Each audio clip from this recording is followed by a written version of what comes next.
Hello everybody, Dr. Vasquez here, coming to you live. I have come here to chew bubblegum and kick ass.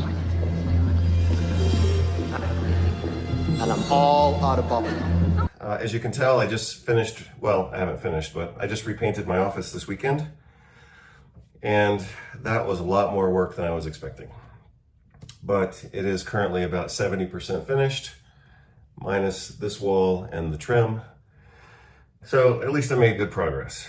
Some of you, I'm sure, have noticed by now that I've posted a few articles that I've written. I don't like calling them blogs, but I suppose they might be blogs.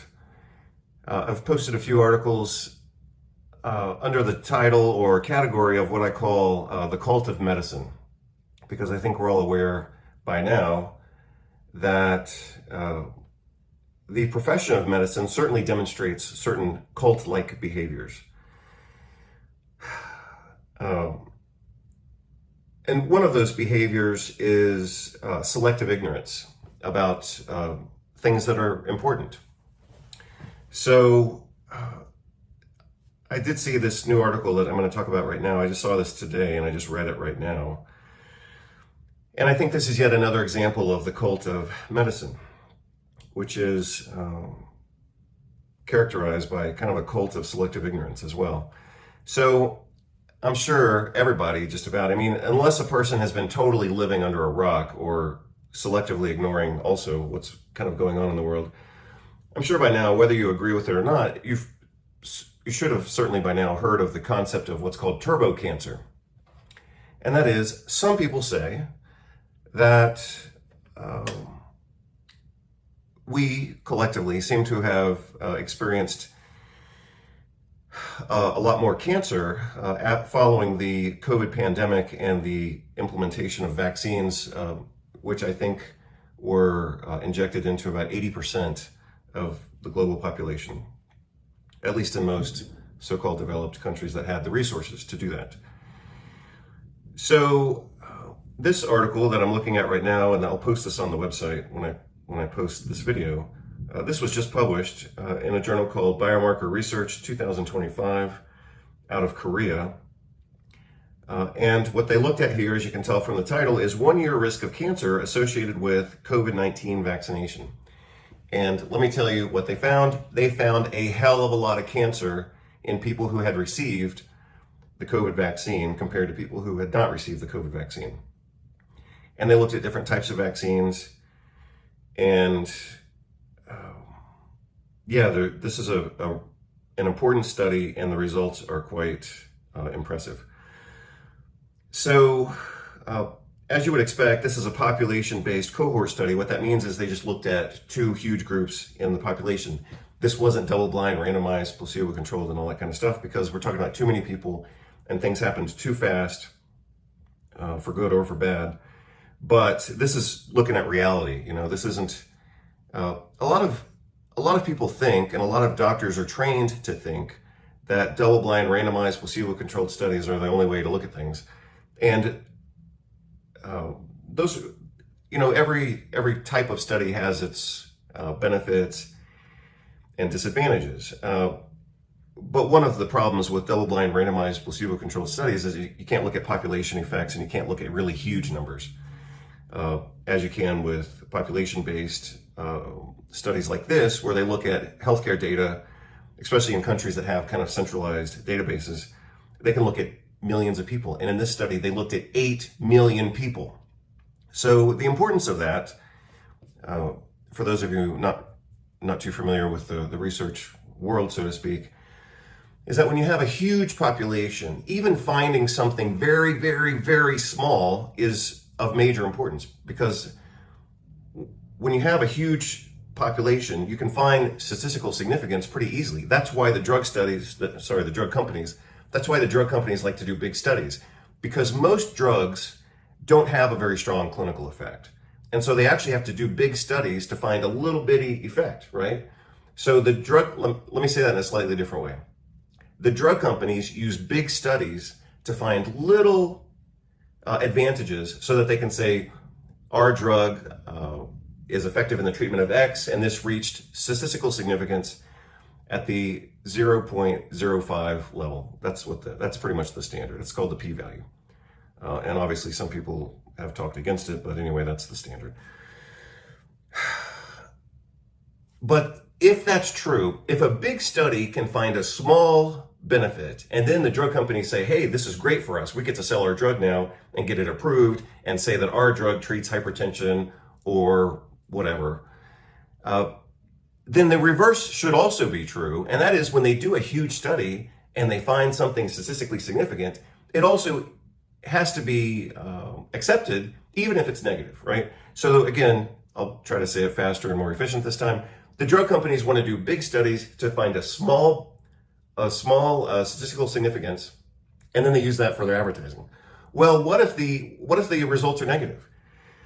And that's what happened here. So they did a huge study. They found increased risk of cancer, all of many different types, and I'll show you the different types. And let's just see, what they go with, where they go with this, or how they treat it.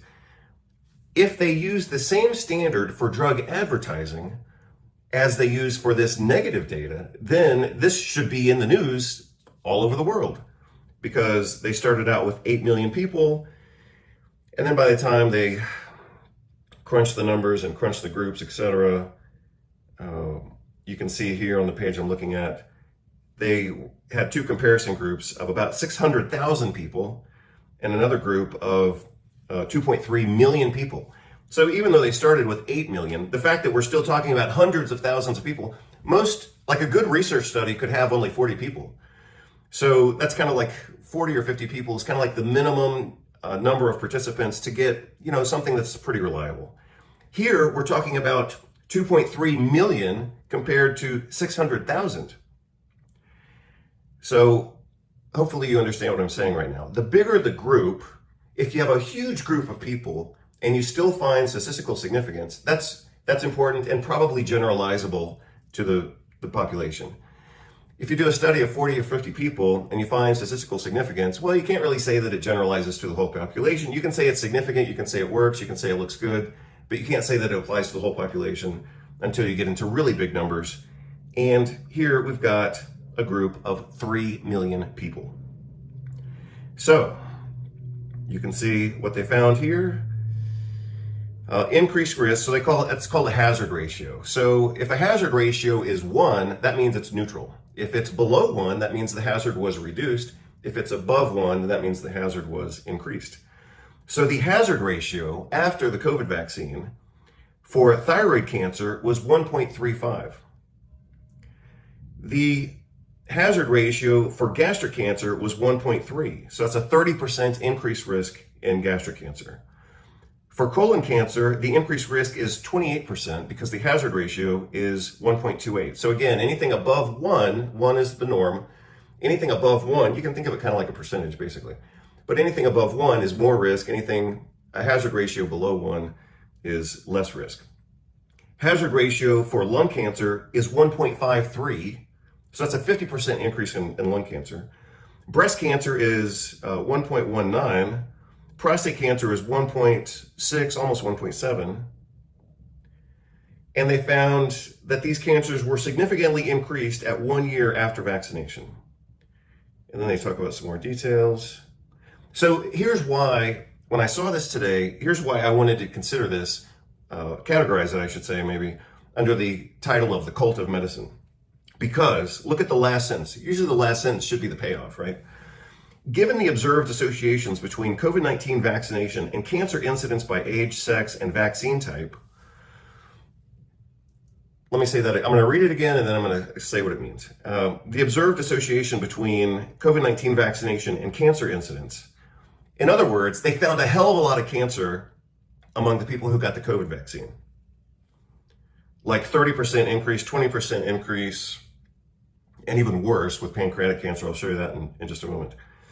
So, the introductory part of that sentence says we found a hell of a lot of cancer. The second part of that sentence should say, holy crap, we need to stop these vaccines and figure out what's going on here. But they didn't do this. They didn't say that, and that's why I'm including this in the cult of medicine.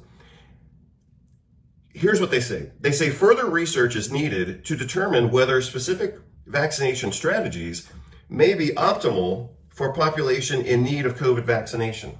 So that's pure bullshit. So, as some of you know, I've been reading research now for a solid, let me say that slightly differently. I've been reading research aggressively for a solid 30 years. And so I've seen, of course, my share of bullshit in the research. And this is classic bullshit. Now, when I say it's bullshit, because it is bullshit, I'm not necessarily even blaming the authors for that bullshit. They may have written this in this way, even though so if the finding is a lot of cancer with the vaccine, the conclusion should be, holy crap, we've got to stop this. They may not have said that intentionally so that they could get this published. Because if they had said that, then they'd get labeled as anti-vax. They wouldn't get published and they could lose their jobs, right? So they had to say, wow, we found a lot of cancer. Maybe we need to look at optimizing vaccine strategies for people who need the vaccine. It's total bullshit, but that's what they did here. The other possibility is that the editors made them change their own words. So they could have said, we found a lot of cancer, holy crap, we have to stop this. And the editors might have said, you have to change the language here.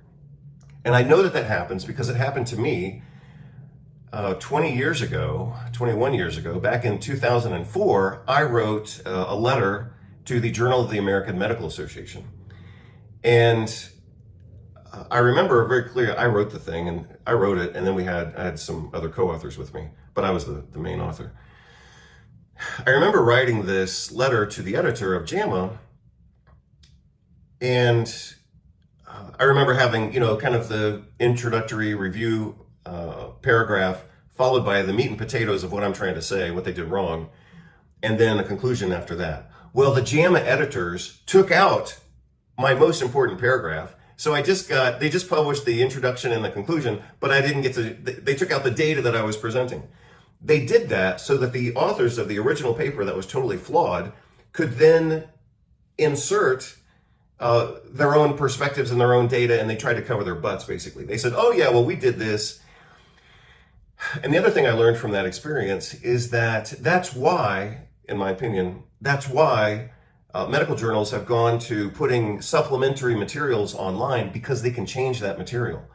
So in the old days, obviously things were paper. We would get a paper journal and a paper article, and you would read it, and I would photocopy it, and that was it.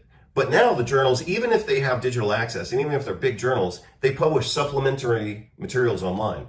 Why do they do that? I think it's because they want to change the data when it's convenient to them. So I obviously had read the article that I had commented on, and their data was completely bogus. But then when the JAMA editors took out what I wanted to say, the authors replied saying that I was wrong because, in the supplementary materials available online, which means it wasn't in the article, we did X, Y, and Z. So anyway, like I was saying, this is bullshit. And you have to trust yourself when you're reading bullshit to say, this is bullshit. They found a hell of a lot of cancer, and then they concluded further research, and notice the language here, it's very positivistic. Further research, so that's kind of positive, that, hey, we need to do more work here. Further research is needed to determine whether specific vaccination strategies, because we're so precise with our vaccination strategies. I mean, shit, they were giving them out at gas stations, and now they're going to call it a vaccination strategy. Further research, because we're so scientific, is needed to determine, this is the cult of medicine. Further research is needed to determine whether specific vaccination strategies may be optimal for populations in need of COVID vaccinations. You see how, that's four slants in one phrase of one sentence. Further research is needed. No, further research is not needed. Action is needed. See, they always want, whenever they don't want to take action, they always call for more research. Further research is needed to determine whether specific vaccination strategies may be optimal for those in need of COVID vaccinations. No one needs a COVID vaccination, but that's the bullshit. So I'm good at reading bullshit now because I've had a lot of experience looking at research. I've written a lot of articles. I've published tons of stuff. And I've worked with bullshitters, and I've lived with bullshitters. So I'm kind of a bullshit expert, and this is bullshit. So anyway, let's go look at the data. I'll post this article when I post the video and you can take a look at it. Again, so let's see what they say here. Our data showed associations between COVID vaccination and increased risk of 6 cancers, namely thyroid, 35% increase, gastric, 34% increase, colon cancer, 28% increase. Remember, we're talking about a group of 3 million people here. Lung cancer, 1.5 is the hazard ratio. So that's a 53% increase in lung cancer. Breast cancer, 20% increase. Prostate cancer, 1.69, call it 1.7. That's a 70% increase in prostate cancer. So if you look at some of their tables, let's look at this one that I just expanded here. This is what's called a forest plot. And I guess they call it that because it's supposed to look like a tree or something. If all things were equal, you would have your hazard ratio in the middle, and then you would have pluses and minuses on either side. Maybe somebody thought it looked like a tree, or maybe it was named after somebody named Forrest. I don't know. But this is a forest plot. And as you can see, the hazard ratio leans strongly to the positive side. So they found a hell of a lot of cancer in this cohort of 3 million people. If we look at this graph, look at this. Overall cancer in the vaccinated and the unvaccinated. This is the, incidence. Overall cancer in the vaccinated is here, this yellow line, much higher. Overall cancer is much higher than, let me see if I can change colors real quick, than in the healthier group or the unvaccinated group here. So this green is your unvaccinated, and the yellow here, which should probably be red, is your vaccinated group. These are the people who got the vaccine. This is a huge difference in cancer prevalence in these two groups. Same thing was found there. That's another forest plot. You can see it leans heavily to the positive because they found a lot of cancer in people who got the COVID vaccine. Now, let's look here at another way that they analyze the data. And this one's actually personal for me because my mom was vaccinated against COVID. I don't know why she did that. She may have been kind of forced to do it in order to keep her health care, just like some other people I know in the same healthcare system were forced to get vaccinated. Otherwise, their doctors wouldn't treat them. That may have been the situation. Or my mom may have just wanted to get the vaccine because my mom, even though we were living in Spain at the time, my mom, in her mind, she lived in the United States because she was watching CNN all the time. So my mom bought into all this hook, line, and sinker. And I know that she got 2 vaccines, probably starting at the end of 2021, and then let's say early 2000, no, I'm sorry, end of 2020 into 2021. And my mom got breast cancer in early 2021. And then she got another vaccine. I know that she had a total of 3 because I've seen her records. And then she got pancreatic cancer. So that's what happened. My mom didn't have cancer. She got 2 and then a 3rd COVID vaccine, and she developed 2 different types of cancer in the same year. That's very unusual. She was treated with surgery and chemo for the breast cancer, and then surgery, chemo, and radiation for the pancreatic cancer. But pancreatic cancer is famously lethal. And as you can see here, the hazard ratio for pancreatic cancer, in honor of my mother, is 2.25 hazard ratio. So that is 225% increased risk for pancreatic cancer for people who got the COVID vaccine.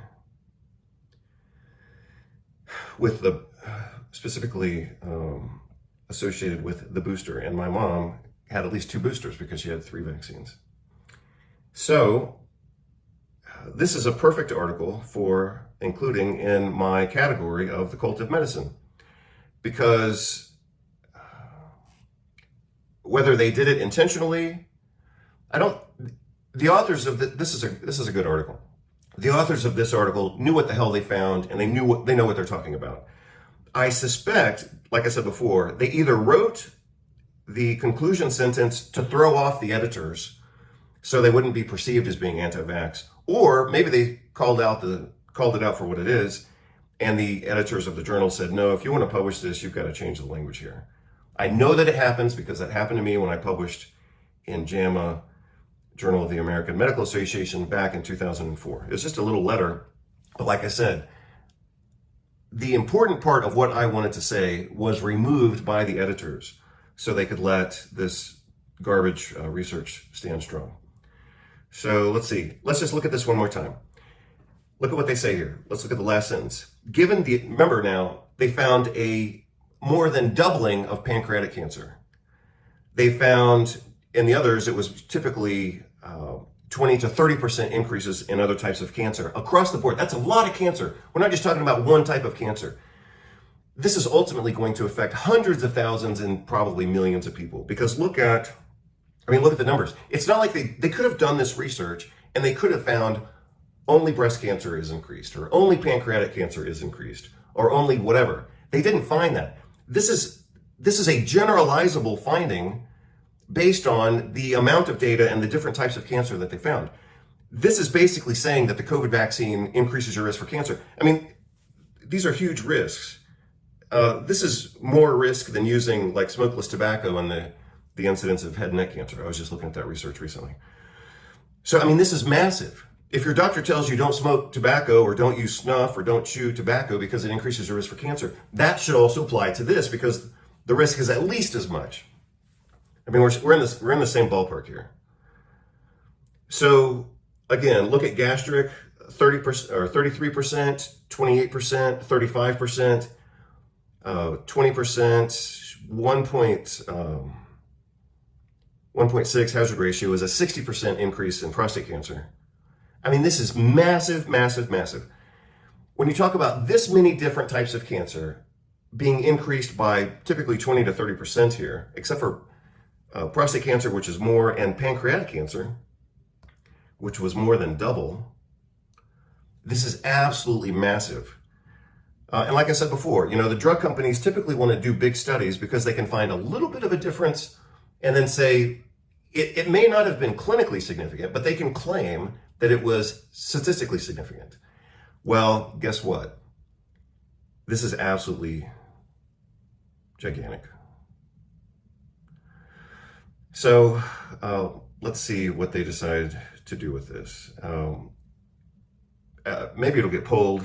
That's why I downloaded the article as soon as I could. Or maybe typically what happens is the drug companies will hire someone. I mean, I've got tens of thousands of faculty members. Typically, the drug companies will attack an article like this and say, well, the methods weren't right, or your statistics weren't right, your math was wrong, X, Y, or whatever. I mean, they're gonna attack the hell out of this. But again, like I said, when you see this is a big trend in a big group. Usually we see small trends in big groups, and then everybody says, oh, well, we have a blockbuster drug. This is a big trend in a big group. Just like I remember, I was thinking about some other studies today, but I'll just mention one more. I remember back in like 1996, I believe, about 28 years ago, or 29 years ago, I remember seeing a big study.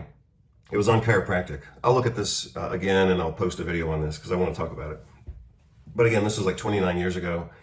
And I think it was published in Archives of Internal Medicine, actually, or Annals of Internal Medicine. They're similar, obviously, internal medicine journals. But it was a study on chiropractic and the possible benefits of chiropractic in a large population. I remember the study had more than 1 million people, and they showed significant benefit of chiropractic. And then the editorial said, well, we don't know if this data is reliable because we don't know about the demographics of the people who were included here. Well, that's another example of bullshit, right? So demographics doesn't really matter that much when you're talking about 1 million people. And second of all, they did have the demographic information because this was an insurance cohort, so they could have crunched those numbers really fast. But the editorial, again, it was a mainstream medical journal. The editorial said, oh, we don't know if chiropractic actually helps. Even though it showed benefit here, in a group of 1 million people because we don't know about the demographics and, you know, what size shoes those people wore. So again, that's part of the cult of medicine. They always come up with some bullshit to not accept nutritional supplementation, to not accept chiropractic, to not accept the role of diet, even in things like obesity. But when they want to sell a drug, they do a big study and find a little benefit, and they say, "Wow, we've got a blockbuster." Well, like I said before, at least once, if not more than that. If we were to apply that same truth, that a significant finding in a big population actually means something worthy of taking action, then you should all be saying to yourselves, "Holy crap, this is huge." So I'll post the article and obviously this video. Hope you're doing well. Hope you like my new office. It was complete torture to paint this thing because I had to paint it 3 times to get the paint to stick on the walls. Hope you're doing well, and we'll talk later this week. Take care. Bye. I have come here to chew bubblegum and kick ass. And I'm all out of bubblegum.